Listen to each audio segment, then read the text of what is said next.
আসসালামু আলাইকুম।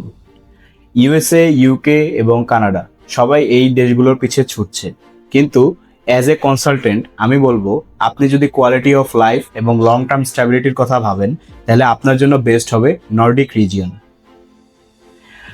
Denmark, Sweden ও ফিনল্যান্ডে education মানে শুধুই ডিগ্রি না। আপনি যদি সাস্টেনেবিলিটি ও টেক নিয়ে পড়াশোনা করতে চান, there is no better place than Nordic region. Finland, Denmark ও সুইডেনে আপনি গ্র্যাজুয়েশনের পর হারায় যাবেন না। ফিনল্যান্ড দিচ্ছে আপনাকে 2 বছর post study job search visa, Sweden দিচ্ছে আপনাকে 1 বছর post study job search visa এবং ডেনমার্ক দিচ্ছে আপনাকে পোস্ট স্টাডি কার্ড। এবার আসি পেয়ার নিয়ে। পেয়ারের দিক দিয়ে নর্ডিক রিজিয়নের কান্ট্রিগুলো অনেক ট্রান্সপারেন্ট থাকে, তাদের রুলসগুলো অনেক ট্রান্সপারেন্ট থাকে। আপনি যদি স্কিল্ড হন, তাহলে ওই দেশের কোম্পানিগুলো আপনাকে ওয়ার্ক পারমিটের মাধ্যমে নিজেই হায়ার করে নেবে।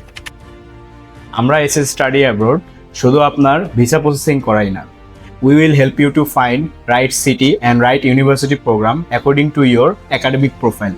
আপনার প্রোফাইল কি নর্ডিক রিজিয়নের জন্য বেস্ট জানতে আমাদের হোয়াটসঅ্যাপ অথবা ফেসবুক পেজে মেসেজ করুন অথবা আমাদের অফিসে এসে যোগাযোগ করুন। ধন্যবাদ।